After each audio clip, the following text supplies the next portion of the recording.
안녕하세요. 방구석 책 읽기 사라쌤입니다. 8월에 우리가 함께한 책은 바로 김구 선생님의 백범일지였습니다. 8월 15일 광복절을 맞이하여서 우리가 8월에 의미 있는 책을 뭘 읽으면 좋을까 생각하다가 미루고 인생 한 번쯤은 꼭 읽어봐야 하지 않을까 하는 마음으로 골랐던 책은 바로 김구 선생님의 백범일지였습니다. 또 10명의 마지막 이야기 한번 소개해 보도록 하겠습니다. 현숙님께서 별점을 5점 주셨어요. 만점이에요. 김구 선생님의 개인 이야기이자 우리가 잊지 말아야 할 역사가 담긴 백범일지. 자신보다 국가와 국민을 위해 살다간 그와 모든 독립운동가들에게 감사함과 존경을 표한다. 저도 사실은 자서전이기 때문에 이 김구 선생님의 개인 이야기 아주 어렸을 때부터 돌아가시기 직전까지의 그 개인의 이야기들이 좀 흥미로웠어요. 마치 역사 선생님이 우리나라의 근대사를 한번 훑어준 그런 느낌이 들더라고요. 그리고 무엇보다도 민족 정신, 독립 정신이 투철하셨기 때문에 그 부분에 대해서 우리가 참 새롭게 알게 되고 감사한 부분이 많았어요. 그래서 아마 우리가 7일 동안 책을 읽으면서 가장 많이 본 글이 감사합니다 였을 것 같아요. 네. 그 다음 글 보겠습니다. 신혜님, 별 5개. 김구 선생님의 일생은 한편의 영화 같기도 한 살아있는 역사였다. 진정으로 조국을 위하는 김구 선생님의 마음과 책에 언급된 목숨을 내놓고 독립운동을 했던 많은 분들에게 진심으로 존경의 마음을 보내고 싶다. 올해 광복절은 남다른 의미로 다가올 것 같다. 맞아요. 저도 이번에 태극기를 사실은 못 달았어요. 그날 하루 종일 비가 왔었어요.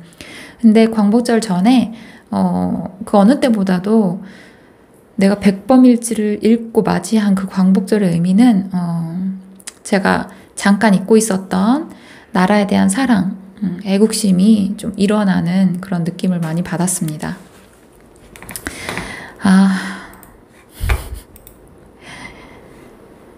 자, 그 다음 민지님.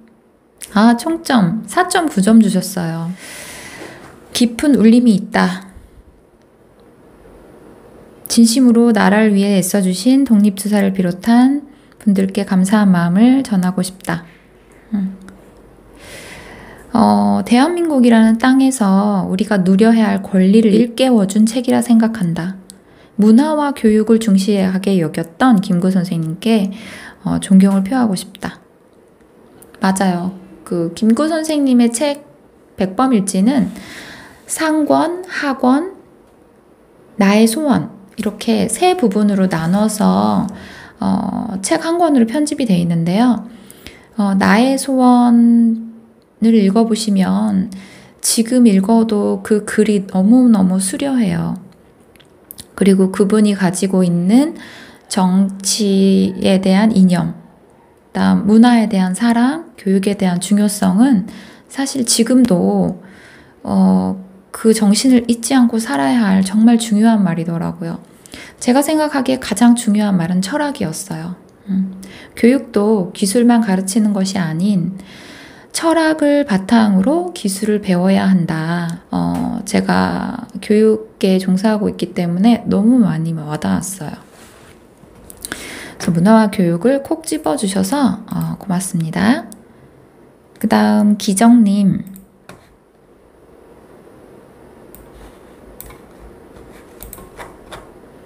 총평 5점. 역사를 잊은 민족에게 미래는 없다. 맞아요. 우리가 미래를 대비하고 현재에 잘 살고 싶어서 과거를 공부하는 것 같아요. 동의합니다. 대한민국 국민이라면 꼭 읽어야 할 필독서라는 생각이 들었다. 저도 그렇게 생각해요.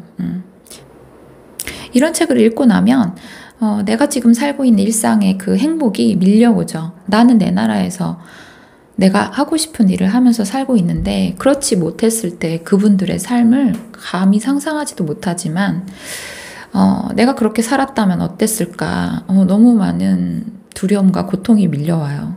그렇기 때문에 현재 지금 이 시간이 너무 소중하게 느껴지는 거죠. 한없이 감사했던 시간이에요.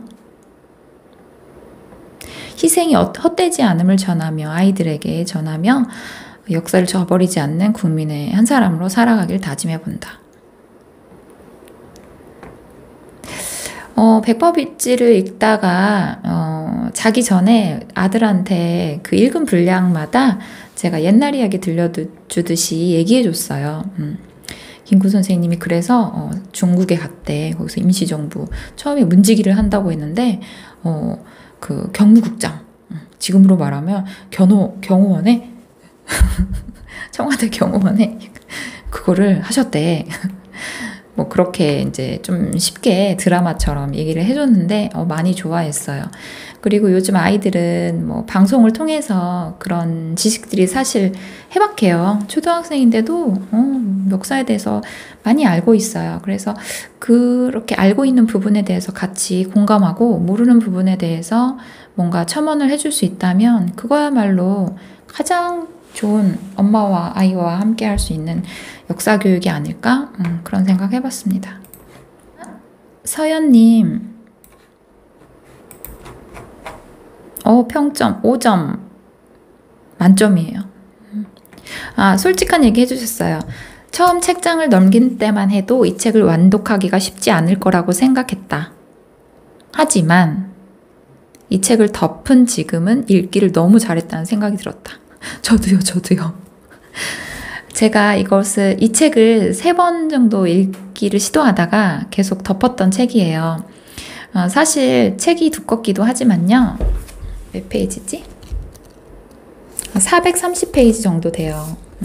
책이 이렇게 두껍기도 하지만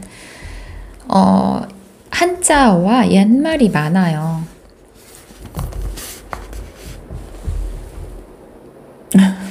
근데 다행인 것은 이 현대화 작업을 하셨어요. 도진순 교수님께서 옛말을 정교하게 현대화 작업을 하셔서 우리가 그래도 쉽게 읽히기는 해요. 근데 정확하게 알려면 한자어에 대한 이해가 필요한데 다행히 주석에다가 자세한 풀이와 그다음에 역사적으로 검증했던 것들, 그러니까 사실성에 관련된 부분이 주석에 많이 이렇게 달아 있어요. 네, 그래서 저는 이 책이 잘 읽혔고 도움이 많이 됐어요. 전 이 책을 너무 좋아해요. 자, 그래서 같이 읽은 우리 회원님들께 너무 고맙다고 그러셨는데 저도요. 저도 이번에 완독한 책이기 때문에 너무 고맙죠. 얼마나 많은 분들이 나라를 되찾기 위해 희생하셨는지, 또 일제 치하에서 살았던 선조들이 얼마나 힘든 시간을 보냈는지 다시 한번 느낄 수 있었다. 아이들이 커서 꼭 한번 읽었으면 좋겠다라고 말씀해 주셨어요. 사실 저는 어렸을 때 할머니하고 같이 살았기 때문에 할머니가 그때 일본 사람들이 집에 쳐들어와서 가마솥에 밥을 하고 있으면 이렇게 휘 저어봤대요. 거기에 쌀이 들어있는지 안 들어있는지. 쌀이 들어있으면 이제 난리가 나는 거고, 그만큼 악독하고 우리 그 나라 사람들을 괴롭혔었죠. 그래서 막 부들부들 떨면서 저한테 가끔 말씀해 주셨던 그런 기억이 나요.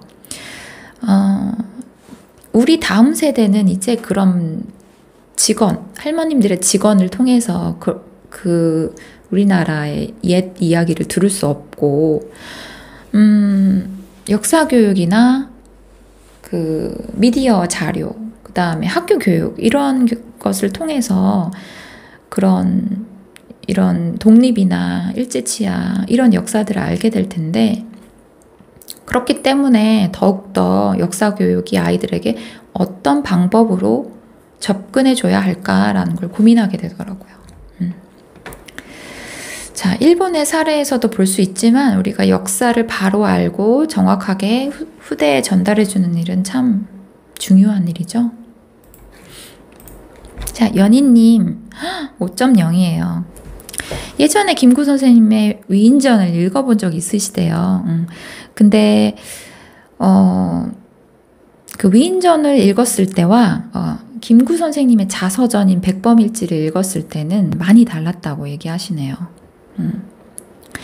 그리고 백범 김구 선생님의 그 생활이나 이야기만 보는 것이 아니라 그 시대에 같이 살았던 여러 사람들의 그 독립과 그 민족운동에 대한 이야기가 같이 실려 있기 때문에 물론 김구 선생님의 시선이긴 하지만 그런 부분에서 역사 공부 한 것 같다고 말씀해 주셨어요. 우리나라에 김구 선생님과 같은 정신적 지도자가 계신 것과 그 독립운동가를 뒷바라지하신 수많은 가족들에게 존경심과 감사의 마음으로 책을 읽어갔다. 이게 사람들마다 그 책에서 바라보는 시선이 다른데 지금처럼 이렇게 주인공인 김구 선생님에 집중하시는 분도 있고요. 그 외의 인물들에 집중하시는 분도 있어요. 그리고 그 독립운동가들의 가족 또는 그 후손들의 이야기에 집중하셔서 뭐 자료도 찾고 상상도 해보고 그런 분들도 참 많이 계세요. 예를 들면 독립운동가들의 후손들은 어떤 삶을 살았을까? 아버지가 아무리 독립운동가로 훌륭하신 분이라 하더라도 내가 고통스럽고 경제적으로 궁핍하고 내가 그 일본인들에 의해서 고문을 받고 그런 시간들이 지속된다면 과연 나는 아버지처럼 독립운동을 하고 의지를 가지면서 살 수 있었을까? 그런 상상을 해봤어요. 사실은 답을 내리기가 너무 어려운 질문이더라고요. 그래서 후손들에 대한 생각을 별로 안 해봤는데 그 영웅의 아버지를 가진 영웅스러운 아들, 아버지와 닮은 아들이 있겠죠. 그다음에 아버지는 영웅이지만 나는 매국노가 된 그런 아들도 있었을 것 같아요. 반면에 아버지는 또 매국노인데 그 아들은 아버지처럼 살 수가 없어서 영웅이 되거나 독립운동을 하신 그런 아주 여러 가지의 그 입장이 있지 않았을까 그런 생각을 해봤습니다. 그래서 이렇게 여러 사람들하고 읽었을 때는 내가 이렇게 단면만 바라봤던 책들이 여러 사람들과 같이 읽으면 입체적으로 보이는 그런 장점이 있는 것 같아요. 너무 좋았어요. 여기도 마찬가지예요. 교육 문화 그리고 이타심에 대해서 생각해 볼 수 있는 최고의 철학책이었다고 했어요. 저도. 김구 선생님은 처음부터 끝까지 철학을 잊지 않으세요. 그리고 나에 대한 신념이 곧 철학이며 그 철학을 통해서 그 행동하는 것이 일관돼요. 그래서 사람에게 그 철학이 얼마나 중요한가. 철학이 없었을 때는 이제 그 시대에 따라서 그리고 내 입장에 따라서 그리고 이익에 따라서 움직이게 되죠. 내가 가지고 있는 신념, 철학이 과연 얼마나 중요한 것인가 그리고 얼마나 옳은 일인지 그런 것들을 알게 됐던 시간이었던 것 같아요. 왜 우리가 역사 공부를 그렇게 어려워만 했을까? 결국에는 학교에서 시험 보기 위한 과목으로서 역사를 대했기 때문에 그렇지 않았을까? 그래서 아이들은 그렇지 않았으면 좋겠다. 그런 생각 많이 하고요. 사실 역사 교육에서 우리나라의 역사의 대중성을 전파하신 그 설민석 강사님처럼 그 역사를 잘 안내하고 리드하는 그런 역사 리더들이 많이 있었으면 참 좋겠다. 그런 생각했습니다. 나는 김구가 되어 대한민국의 아픔과 기쁨을 함께한다. 누구나 할 수 있는 애국이란 무엇인지 몸소 보여주신 분. 이제 내가 애국하는 길이 무엇인지 생각해야 할 때. 저는 마지막으로 백범일지 나의 소원 433페이지에 있는 문장을 읽어보면서 마무리하겠습니다. 민족의 행복은 결코 계급투쟁에서 오는 것도 아니요. 개인의 행복이 이기심에서 오는 것이 아니다. 계급투쟁은 끝없는 계급투쟁을 낳아서 국토에 피가 마를 날이 없고 내가 이기심으로 남을 해야 하면 천하가 이기심으로 나를 해할 것이니 이것은 조금 얻고 많이 빼앗기는 법이다. 자, 방구석 책 읽기 다음 달에도 우리 또 만나요. 함께 완독해 주셔서 감사합니다.